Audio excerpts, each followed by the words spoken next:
दोस्तों, आज के इस वीडियो में हम जिस सवाल को हल कर रहे हैं वह सवाल है, एक कुटीर उद्योग एक दिन में कुछ बर्तनों का निर्माण करता है। एक विशेष दिन यह देखा गया कि प्रत्येक नग की निर्माण लागत रुपए में उस दिन के निर्माण किए बर्तनों की संख्या के 2 गुने से 3 अधिक थी। यदि उस दिन की कुल निर्माण लागत ₹90 थी, तो निर्मित बर्तनों की संख्या और प्रत्येक नग की लागत ज्ञात कीजिए। हमें इस सवाल में बर्तनों की संख्या और उसके प्रत्येक नग की लागत ज्ञात करना है। तो जो चीज़ हमें ज्ञात करनी है उसे हम मान लेते हैं कि माना बर्तनों की संख्या x है। अब यहाँ पे वो कह रहा था कि एक नग की लागत, तो बर्तनों की संख्या के 2 गुने से 3 अधिक थी। अर्थात यदि हम बर्तनों की संख्या में 2 गुने का मतलब होता है 2 का गुणा करना, 2 गुने से 3 अधिक है, तो 3 अधिक मतलब अधिक का अर्थ होता है प्लस, तो प्लस 3, तो एक नग की लागत हो गई 2x + 3। अब आगे लिखा हुआ था कुल निर्माण लागत। उनकी निर्माण लागत कितनी आ रही थी? बनाने का जो खर्च था वो ₹90 आ रहा था। तो हमने यहाँ लिखा प्रश्न अनुसार कुल निर्माण लागत, बर्तनों की संख्या x थी और कुल नग की लागत कितनी थी? 2x + 3। तो हमने इन दोनों का गुणा किया, तो यहाँ लिखा 2 कोष्टक में कुल निर्माण लागत x कोष्टक में 2x + 3 बराबर 90। उनकी कुल लागत ₹90 आ रही थी, तो इसलिए हमने यहाँ 90 लिखा। आगे इस समीकरण को अब हम हल करते हैं। तो यहाँ x का गुणा 2x में करेंगे तो यहाँ पे 2x² आया। यहाँ प्लस था तो यहाँ पे प्लस लिखा। x का गुणा हम 3 में करेंगे तो यहाँ 3x आए। बराबर, तो ये बराबर, यहाँ 90 था तो यहाँ 90 लिखा। अब चूंकि हमें ये समीकरण बनाना है तो 90 को हम राइट हैंड साइड से लेफ्ट हैंड साइड ले जाएंगे। जब हम इस 90 का पक्षांतर करेंगे तो इनके चिन्ह बदल जाएंगे। यहाँ धन का निशान है, वहाँ जाके ऋण हो जाएगा। तब यह समीकरण हुआ 2x² + 3x ऋण 90 बराबर 0। अब इस समीकरण के हमें गुणनखंड ज्ञात करना है। गुणनखंड ज्ञात करने के लिए हम जो ये x² के साथ जो 2 लिखा है, इस 2 का यहाँ 90 में गुणा कर लेते हैं। तो ये 90 दूनी हो गए 180। अब हम इस 90 के स्थान पर 180 मानते हैं। अब हमें ऐसी 2 संख्याएं ज्ञात करना है जिनका गुणा करने पर 180 आए और जोड़ने या घटाने पर 3x आए।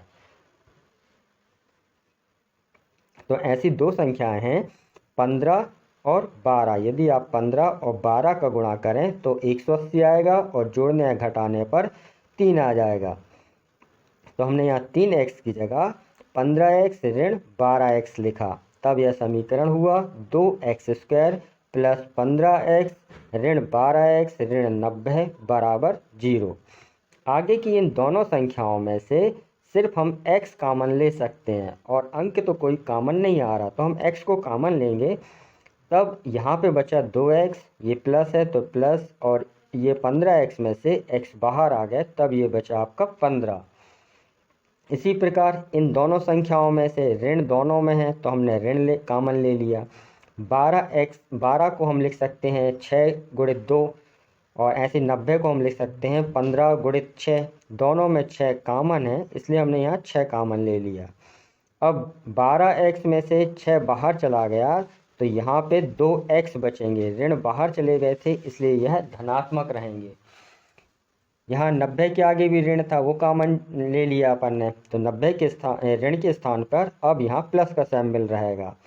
90 में से 6 कॉमन लिया तो यहाँ 15 बचे बराबर 0।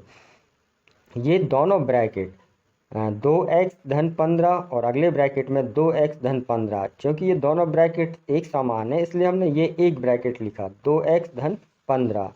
अगले ब्रैकेट में जो ये ब्रैकेट के बाहर की संख्याएं थी, जैसे यहाँ x है, यहाँ पे ऋण 6 है, इनको हमने अगले ब्रैकेट में लिखा। तब यह हुआ x ऋण 6 बराबर 0। अब हम इन गुणनखंड में से x का मान निकाल सकते हैं। तो हम पहले इस ब्रैकेट को हल करेंगे। तो हमने यहाँ लिखा 2x धन 15 बराबर 0। अब हमें x का मान निकालना है, तो पहले हम इस 15 का पक्षांतर कर देंगे। तो जब हम इस 15 का पक्षांतर करेंगे तो उसका चिन्ह बदल जाएगा। यहाँ धनात्मक है, वहाँ जाके ऋणात्मक हो जाएगा। x का मान निकालना है तो 2 का पक्षांतर भी करना पड़ेगा। 2 का यहाँ x के साथ गुणा है, वहाँ जाके भाग हो जाएगा। तब x का मान होगा x बराबर ऋण 15/2। इसी प्रकार x ऋण 6 बराबर 0 लिखा था, तो हम यहाँ पे लिखेंगे x ऋण 6 बराबर 0। x का मान निकालना है, इसलिए ऋण 6 का हम पक्षांतर करेंगे। जब हम पक्षांतर करेंगे तो इसका चिन्ह बदल जाएगा। तो x बराबर हो गया 6। अब बर्तनों की संख्या, ये ऋणात्मक है और ये धनात्मक है। बर्तनों की संख्या ऋणात्मक हो नहीं सकती। व्यवहारिक जीवन में भी बर्तन ऋणात्मक नहीं होते, हमेशा उसकी वैल्यू धनात्मक ही होगी। इसलिए हम यहाँ लिखते हैं परंतु x बराबर नहीं है ऋण 15/2 का, क्योंकि x क्या है, बर्तनों की संख्या है। तो x का मान कितना हो गया, 6 हो गया। तो बर्तनों की संख्या तो हमें निकल आई कि बर्तन कितने, 6 हैं। अब हमें उसकी लागत निकालना थी, तो यहाँ पे हमने एक नग की लागत मानी थी 2x धन 3। तो इसका मान, x का मान हम इस वाले समीकरण में रखेंगे। तो यहाँ पे इसी चीज़ को हल किया है। यहाँ पे था 2x धन 3, x की जगह 6 लिखा तो 6 दूनी 12 हो गए और 3 जोड़ दिया तो 15 हो गए। तो उनकी लागत कितनी हो गई, 15 रुपये हो गई। तो बर्तनों की संख्या हो गई 6 और प्रत्येक नग की लागत 15 रुपये हो गई। यही इस सवाल का हल हुआ। आशा करता हूँ कि यह सवाल आपको समझ में आ गया होगा। मैंने हर एक स्टेप को एक एक करके समझाने की कोशिश की है। यदि कहीं कोई चीज़ समझ में ना आई हो तो आप मुझसे पूछ सकते हैं। इस सवाल को अब आप अपने नोटबुक में नोट कर लें।